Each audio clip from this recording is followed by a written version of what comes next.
इस विश्लेषण में आपका स्वागत है।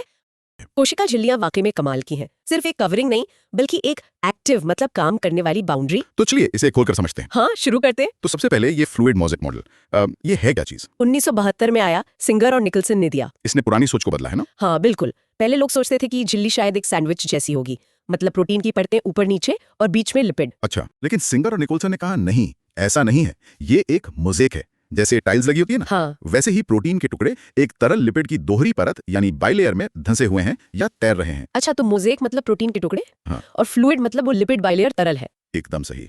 फ्लूइड यानी तरल शब्द बहुत अहम है। ये झिल्ली कोई ठोस दीवार नहीं है, ये अर्ध तरल है, क्वाजी फ्लूइड कह सकते हैं। अर्ध तरल मतलब बहती है लेकिन पूरी तरह पानी जैसी नहीं। हाँ हाँ बिल्कुल। देखिए इसमें बहाव तो है, एक तरह का लचीलापन है। इसी वजह से तो कोशिका झिल्ली अगर कहीं से कट जाए तो फटाफट रिपेयर हो जाती है, या फिर दूसरी झिल्लियों से फ्यूज हो सकती है, जुड़ सकती है, फैल सकती है, सिकुड़ सकती है। ये सब इसी तरलता के कारण है। तो ये लिपिड बाइलेयर ही वो मेन स्ट्रक्चर है। हाँ, वही आधार है, वो समुद्र है जिसमें प्रोटीन के जहाज तैर रहे हैं। ठीक है, तो लिपिड बाइलेयर और प्रोटीन, ये दो मुख्य चीजें हो गई जी। अब ये जो तरलता है, फ्लूइडिटी, इस पर थोड़ा और बात करते हैं। आपने कहा लिपिड अणु हिलते डुलते रहते हैं। हाँ बिल्कुल। वो अपनी जगह पर घूम सकते हैं। हाँ। और सबसे जरूरी, वो झिल्ली की सतह पर मतलब साइड में लैटरली मूव कर सकते हैं। अच्छा। असल कहानी तो यहीं से शुरू होती है। ये सिर्फ हिलना डुलना नहीं है, इसी वजह से झिल्ली अपना काम कर पाती है। कैसे? मतलब ये मूवमेंट क्यों जरूरी है इतना? आप सोचिए, मान लीजिए कोशिका को कोई सिग्नल मिला तो जरूरी प्रोटीन तैरकर एक जगह आ सकते हैं, या कोशिका को कुछ अंदर लेना है तो झिल्ली मुड़कर उसे घेर सकती है। ये मूवमेंट ही वो छोटे छोटे कभी कभी होने वाले इंटरेक्शन को मुमकिन बनाता है जो जरूरी है। और ये पता कैसे चला कि प्रोटीन अंदर धसे हुए हैं? उसके लिए एक बहुत अच्छी तकनीक इस्तेमाल हुई थी, फ्रीज फ्रैक्चर। इसमें झिल्ली को एकदम ठंडा करके जमाकर बीच से तोड़कर देखा गया। अच्छा। तो इलेक्ट्रॉन माइक्रोस्कोप में साफ देखा कि प्रोटीन लिपिड लेयर के अंदर घुसे हुए हैं, सिर्फ सतह पर नहीं चिपके। समझ गए। तो लिपिड का समुद्र हो गया। और अब बात करते हैं उन जहाजों की, यानी प्रोटीनों की। ये असली काम करने वाले लगते हैं। ये भी अलग अलग तरह के होते हैं क्या? हाँ, मोटे तौर पर दो तरह के होते हैं, उनकी जगह के हिसाब से। एक होते हैं इंटीग्रल प्रोटीन। इंटीग्रल? हाँ, यानी आंतरिक। ये झिल्ली के कुल प्रोटीन का ज्यादातर हिस्सा, करीब 70% यही होते हैं। और ये लिपिड बाइलेयर में अच्छी तरह धसे होते हैं। कुछ तो आर पार भी निकल जाते हैं। आर पार मतलब पूरी झिल्ली के सुरंगों की तरह? बिल्कुल, उन्हीं को ट्रांसमेम्ब्रेन प्रोटीन कहते हैं।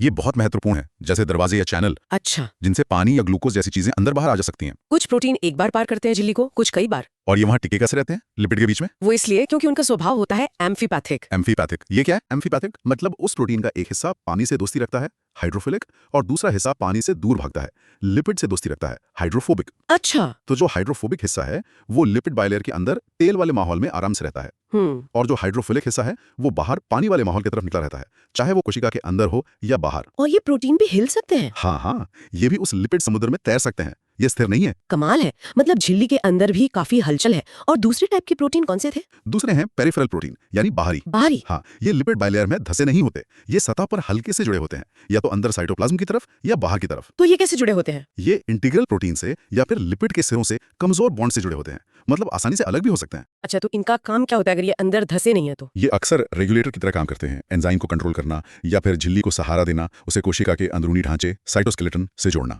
या फिर इंटीग्रल प्रोटीन के लिए एक तरह से एंकर का काम करते हैं। और इनका रिश्ता भी पक्का नहीं होता हमेशा, जरूरत के हिसाब से जुड़ते हटते रहते हैं। कोई उदाहरण है इनका? हाँ, जैसे लाल रक्त कोशिकाओं में एंक्रीन और स्पेक्ट्रिन होते हैं, ये झिल्ली को शेप और मजबूती देते हैं। अच्छा। एक तीसरी तरह के भी सुने थे मैंने, लिपिड एंकर वाले। हाँ, वो भी होते हैं। वो सतह पर ही होते हैं, पेरिफेरल की तरह, लेकिन वो एक लिपिड मॉलिक्यूल से सीधे कोवेलेंट बॉन्ड यानी मजबूत बंधन से जुड़े होते हैं, जैसे लंगर डाल रखा हो। ठीक है, तो प्रोटीन की तो काफी किस्में हो गई। अब एक और जरूरी बात उठती है, झिल्ली की साइडेडनेस या विषमता, मतलब अंदर बाहर का फर्क। हाँ, ये बहुत जरूरी है। झिल्ली के अंदरूनी और बाहरी सतह एक जैसी नहीं होती, उनमें लिपिड अलग तरह के हो सकते हैं, प्रोटीन अलग तरह से लगे हो सकते हैं, कार्बोहाइड्रेट्स का बंटवारा भी अलग होता है।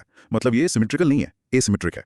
लेकिन ये अलग होना क्यों जरूरी है? आप सोचिए, मान लीजिए कोई हार्मोन बाहर से आया, कोशिका को सिग्नल देना है, तो उसका रिसेप्टर जो कि एक प्रोटीन है वो झिल्ली की बाहरी सतह पर होना चाहिए ना। हाँ बिल्कुल। और अगर उस सिग्नल को कोशिका के अंदर आगे भेजना है तो सिग्नल भेजने वाला हिस्सा अंदर की तरफ होना चाहिए। सही बात है। तो ये दिशा, ये ओरिएंटेशन बहुत जरूरी है।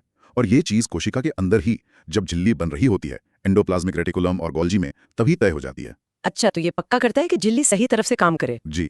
तो लिपिड हो गए, प्रोटीन हो गए, इनके अलावा कार्बोहाइड्रेट्स भी होते हैं? हाँ बिल्कुल होते हैं। ये छोटी छोटी चीनी की चेन, ओलिगोसैकेराइड्स के रूप में होते हैं।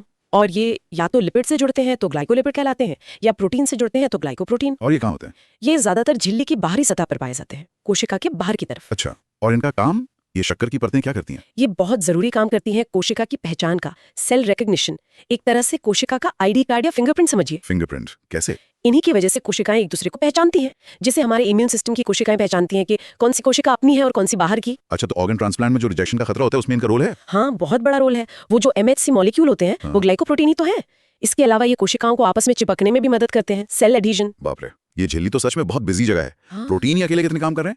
एंजाइम भी हैं, चीजों को लाने ले जाने वाले भी। हाँ, परमिएज कैरियर कुछ आसानी से लाते ले जाते हैं, जिसे फैसिलिटेटेड डिफ्यूजन कहते हैं। कुछ में ऊर्जा लगती है, एक्टिव ट्रांसपोर्ट। और सिग्नल पकड़ने वाले रिसेप्टर्स भी हैं, पहचान बनाने वाले भी, एंटीजन भी। तो इस सब का निचोड़ क्या है? निचोड़ ये है कि प्लाज्मा झिल्ली सिर्फ एक थैली नहीं है, ये एक बेहद डायनामिक, इंटेलिजेंट और मल्टी फंक्शनल बाउंड्री है। कोशिका का बाहरी दुनिया से पहला संपर्क यही है। ये गेटकीपर है, कम्युनिकेशन सेंटर है, और ये सब मुमकिन है इसी फ्लूइड मोज़ेक डिजाइन की वजह से। और ये मॉडल पुराने वालों से बेहतर क्यों माना गया? क्योंकि ये उन चीजों को समझा पाया जो पुराने मॉडल नहीं समझा पा रहे थे, जैसे कि झिल्ली से कुछ चीजें क्यों आसानी से पार हो जाती हैं, कुछ क्यों नहीं, अच्छा। या फिर एक्टिव ट्रांसपोर्ट कैसे होता है, कैसे कोशिका ऊर्जा लगाकर चीजों को अंदर या बाहर धकेलती है, और इसमें खास प्रोटीन शामिल होते हैं। ये सारी बातें फ्लूइड मोज़ेक मॉडल में बहुत अच्छे से फिट होती हैं। वैसे ये जानना भी दिलचस्प है कि इस मॉडल को समझने के लिए अक्सर लाल रक्त कोशिका RBC का इस्तेमाल हुआ। हाँ, क्योंकि वो आसानी से मिल जाती है और उसकी झिल्ली की बनावट थोड़ी सरल है, उसमें अंदर और कोई झिल्ली वाले ऑर्गेनल नहीं होते। तो चलिए आज की चर्चा को समेटते हैं। सबसे जरूरी बात ये कि प्लाज्मा झिल्ली कोई स्थिर चीज नहीं है। ये लिपिड और प्रोटीन का एक तरल, हमेशा बदलता हुआ मोज़ेक है। बिल्कुल। इसकी तरलता, इसमें तरह तरह के प्रोटीन और इसकी अंदरूनी बाहरी सतह का अलग होना यानी साइडेडनेस, ये सब कोशिका के काम करने, चीजों के आने जाने और सिग्नलिंग के लिए बेहद जरूरी है।